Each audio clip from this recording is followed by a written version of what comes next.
যিমান যি হলেও ঘৰৰ কঁঠাল। প্ৰিয় দৰ্শক, এইজোপা আমাৰ ঘৰৰ চোতালত থকা কঁঠাল 2014 বৰ্ষৰ জুন মাহত যেতিয়া মই গুৱাহাটী ইউনিভাৰ্চিটিত PhDত নামভৰ্তি কৰিছিলোঁ, তেতিয়া ধাৰাপুৰৰ কঁঠাল খাই খুব ভাল পাইছিলোঁ আৰু সেই কঁঠালৰ গুটি আনি ৰুইছিলোঁ। এয়া চাওক, চাবলৈ গ'লে একেবাৰে সাধাৰণ কথা, কিন্তু আমি যিটো অঞ্চলত বাস কৰোঁ, আমাৰ মাটি যিমানখিনি, সেই অনুপাতে আমাৰ চোতালত যদি এজোপা কঁঠাল গছ থাকে আৰু সেই কঁঠাল গছৰ পৰা এটা কঁঠাল খাবলৈ পাইছোঁ, সেই বিষয়টো আমাৰ কাৰণে অসাধাৰণ বুলি মই ভাবোঁ। সেইকাৰণে কঁঠালজোপাৰ পৰা প্ৰথম কঁঠালটো পাৰি আমি কেনেকৈ খালোঁ, কি কৰিলোঁ, সেই ভিডিঅ'টো আপোনালোকলৈ লৈ আনিছোঁ। আশা কৰিছোঁ ভিডিঅ'টো সম্পূৰ্ণৰূপে চাব। ৰছী, কটাৰী আৰু মোনা লৈ গছত উঠিল সহকাৰী এজন। তলত এয়া বদুল মিস্ত্ৰী ৰৈ আছে কঁঠালটো পাৰিবলৈ। আমাৰ ঘৰৰ একেবাৰে কাষতে আৰু এজোপা কঁঠাল গছ আছে। সেইজোপা কঁঠাল গছত কিজানি কঁঠাল পকিছিল, সেইকাৰণে আমি কঁঠালজোপাৰ গোন্ধ পাইছিলোঁ, ভাবিছিলোঁ কঁঠাল পকিছে। পাৰিবলৈ বৰ সাৱধানে পাৰিব লগা হ'ল, কিন্তু কঁঠাল পকা নাই। কিজানি আৰু অলপ ডাঙৰ হ'লহেঁতেন। তথাপিও প্ৰথম কঁঠালটো পাৰি দিয়া হ'ল আৰু এতিয়া খুব সাৱধানে কঁঠালটো নমাই অনা হ'ল পকা কঁঠাল বুলি ভাবি। কিন্তু যেতিয়া উলিওৱা হ'ল তেতিয়া গম পোৱা গ'ল যে আচলতে কঁঠালটো পকা নাই, কেঁচা কঁঠাল। তথাপিও পুৰঠ হৈছে, সেইকাৰণে খেল এপাত মাৰি দিব লাগিব। খেলপাত মাৰিলেই 2-3 দিনৰ ভিতৰতে কঁঠালটো পকিব, যিহেতু আহাৰৰ সাটো পাৰ হৈ গ'ল। এইটো চাওক, কঁঠালটো যথেষ্ট ডাঙৰ। কঁঠাল কাটিবলৈ হ'লে মিঠাতেল অবিহনেতো উপায় নাই। পকা কঁঠাল হওক, কেঁচা কঁঠাল হওক, মিঠাতেল লাগিবই। কটাৰীখনতো তেল ঘঁহি লৈছোঁ। কলপাতখিলাৰ আগডোখৰ উলিয়াই লৈছোঁ, আগলি কলপাতডোখৰ কাম আছে। এতিয়া কঁঠালটো উলিয়াই লৈছোঁ। চাওকচোন কিমান ডাঙৰ কঁঠালটো। মনটো অলপ দুখেই লাগিছে, কেইদিনমান থকা হ'লে চাগে আৰু অলপ ডাঙৰ হ'লহেঁতেন। তথাপিও দুখ কৰি লাভ নাই, কঁঠাল যিহেতু পকিল, এতিয়া কঁঠাল কাটিম। কৃষ্ণ, ভিতৰত বা কি ওলায় ঈশ্বৰেহে জানে। কঁঠালটো দীঘলীয়াকৈ কাটিব লাগিব। প্ৰথমতে মই দীঘলীয়াকৈ কাটিছোঁ, তাৰপিছতে মাজেদি উলিয়াই দিছোঁ। বেছি পকিলে, যদি কালি কাটিলোহেঁতেন তেতিয়া বেছি ভাল হ'লহেঁতেন। মই ব্ৰতত আছিলোঁ, গমো নেপালোঁ কেতিয়া কঁঠাল পকিলে। আজি চাইছোঁ বহুত পকি গ'ল। এয়া চাওক, উপায় নাই, একো নাই, খাবলৈ ভালেই হ'ব, কিন্তু আঠাবিলাক ওলাই আছে। দুটুকুৰা কৰি লৈছোঁ। ৰাতিপুৱাৰ ক্লাছটো কৰি আহি অফ পিৰিয়ডত মই ঘৰত কঁঠাল কাটিছিলোঁ। কঁঠাল কাটি থাকোঁতে মোক বিশেষভাৱে সহায় কৰিছিল হেলেন বাইদেৱে। সেই সময়খিনিৰ ফূৰ্তি আৰু সেই সময়খিনিৰ হুবহু ছবি আপোনালোকৰ আগত মই দাঙি ধৰিব পৰা নাই, কাৰণ মই মাইক পিন্ধি আছিলোঁ। মাইকটো হঠাতে বন্ধ হৈ গ'ল। কি ক'ব আৰু, উপায় নাই। আমাৰ জেনেৰেশ্যনত আচলতে এইবোৰ নচলে। এয়া চাওকচোন, মোৰ আঙঠিটোত গোটেই কঁঠালৰ আঠা লাগি ধৰিছে। এই আঙঠিটো হেলেন বাইদেৱে ঠিক কৰি দিব। কেনেকৈ কৰে কৰিব আৰু, মিঠাতেল ঘঁহি মেলি। এতিয়া ভাগ ভাগ কৰিম। আমাৰ গলিটোত যিমান ঘৰ আছে সিমান ঘৰ, আৰু আমাৰ সৰুকৈ এটা ভাড়াঘৰ আছে, সেই ভাড়াঘৰতো দিম। কিন্তু প্ৰথম যি ভাগ কাটি উলিয়ালোঁ, এই ভাগ ঈশ্বৰৰ ভাগ, গোসাঁই ঘৰত দিম। আগলি কলপাতত উলিয়াই লৈছোঁ। এতিয়া আগবঢ়াই দিম।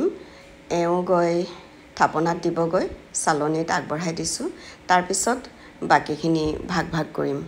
মানুহৰ ভাগ এতিয়া আহিব। গছৰ পৰা পাৰি আনোতে কঁঠালটো বহুত ডাঙৰকৈ দেখিছিলোঁ, কিন্তু এতিয়া ভাগ কৰোঁতে দেখিছোঁ ইমান ডাঙৰো নহয়। তথাপিও প্ৰথম ভাগ দুফুটা এফুটাকৈ হ'লেও আমি ভাগ ভাগ কৰি খাব পাৰিলে মনটো ভাল লাগিব। সেইকাৰণে মই ভালকৈ ভাগ কৰিব নোৱাৰিম বুলি ভাবি হেলেন বাইদেউক দি দিছোঁ। এতিয়া হেলেন বাইদেৱে ভাগ কৰিব। গোটেই কঁঠালটো ফালি হৈ যোৱাৰ পিছত এটা কথাই ভাল লাগিছে যে কঁঠালটোৰ ভিতৰত একো পোক নাই আৰু এফুটাও নষ্ট হোৱা নাই। কেতিয়াবা বজাৰৰ পৰা বহুত দাম দি কঁঠাল কিনি আনিলেও ফালাৰ পিছত মনটো বেয়া লাগে, আধামান কঁঠাল নষ্টই হয়। এয়া চাওক, এফুটাও নষ্ট হোৱা নাই। কঁঠালটো পকিবলৈ বাঁহৰ খেল এপাত ভৰাই দিয়া হৈছিল, সেইকাৰণে এনেকুৱা হৈছে। কাটি উঠিয়েই অলপ পিছত মই কলেজলৈ দৌৰিবই লাগিব, আকৌ ক্লাছ আছে। আজি খাই দেখুৱাব নোৱাৰিম, মই পিছত আপোনালোকক খাই দেখুৱাম। কঁঠালৰ সোৱাদ কেনেকুৱা সেয়া আপোনালোকক নিশ্চয় জনাম। আমাৰ ঘৰৰ কঁঠালজোপাৰ এইটোৱে প্ৰথম কঁঠাল নহয়। যোৱাবেলিও এটা কঁঠাল লাগিছিল, কিন্তু যেতিয়া কাউৰী, কেৰ্কেটুৱা আৰু চৰায়ে খাই তললৈ ফুটাবিলাক পেলালে তেতিয়াহে গম পাইছোঁ যে কঁঠাল পকিল। সেইকাৰণে এইবেলি আগতীয়াকৈ কঁঠালটো পাৰিলোঁ। তথাপিও কঁঠালটো পকা নাছিল। যদিহে ঘৰত বাঁহৰ খেল নাথাকে তেতিয়াহ'লে কঁঠাল পকুৱাবলৈ হ'লে চূণ লগাই থৈ দিলেও কঁঠাল পকে। ঠাৰিটোৰ ওচৰতে চূণ লগাব লাগে। কিন্তু যি নহওক, চূণেই নলগালে বা খেলেই নেমাৰিলে তথাপিও কঁঠাল নিৰ্ধাৰিত সময়ত পকিবই, অলপ দেৰি হ'ব। আমাৰ নান আৰু বাপ অৰ্থাৎ মা আৰু দেউতা দুয়োজনে কঁঠাল খাই খুবেই ভাল পায়। আজি বাপলৈ বহুত মনত পৰিছে। আমাৰ ঘৰত কঁঠালৰ কাহিনী এটা আছে। আমি যেতিয়া স্কুলত পঢ়ি আছিলোঁ তেতিয়া আমাৰ ঘৰত এজোপা কঁঠাল ৰুইছিল বাবুই, বাৰীত এজোপা ৰুইছিল। কিন্তু আমাৰ বাবুই অৰ্থাৎ দেউতাই কঁঠাল খাই যিমান ভাল পাইছিল, কাজিয়া সিমান বেয়া পাইছিল।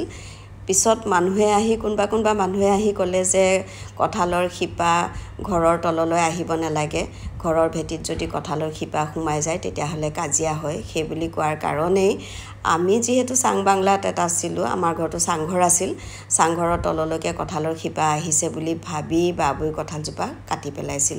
কিন্তু তাৰ পিছৰ বছৰতে কঁঠাল লাগিলহেঁতেন। আজিও মনত পৰে। পিছত কেতিয়াবা কাজিয়া লাগিলেই মই চিঞৰ বাখৰ কৰিছিলোঁ, কঁঠাল গছ কাটিছিলি নহয়, এতিয়া কেলৈ কাজিয়া কৰিছ, সেই বুলি।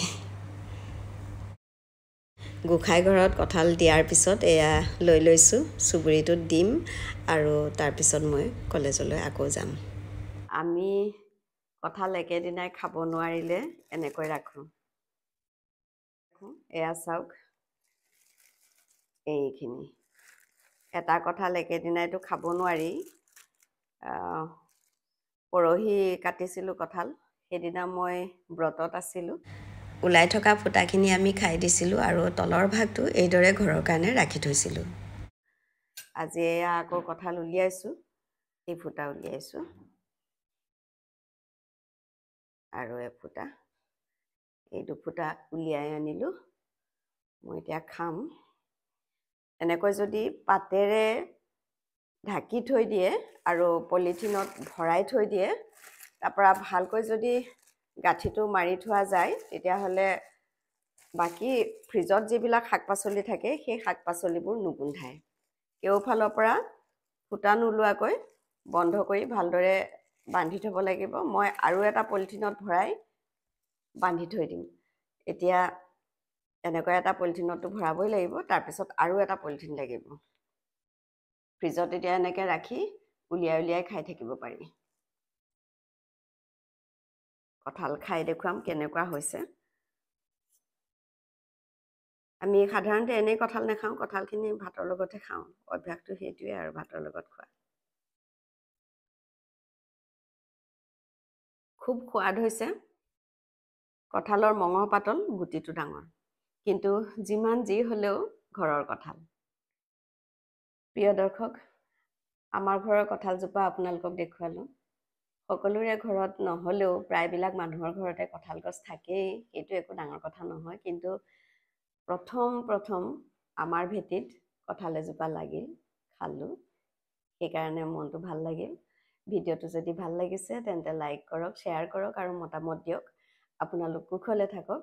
আকৌ লগ পাম নতুন এটি ভিডিঅ'ৰে। আজিলৈ মই ৰূপাঞ্জলি বিদায় ল'লোঁ। নমস্কাৰ। সঁচাকৈয়ে সোৱাদ আৰু সন্তুষ্টিৰে ভৰা।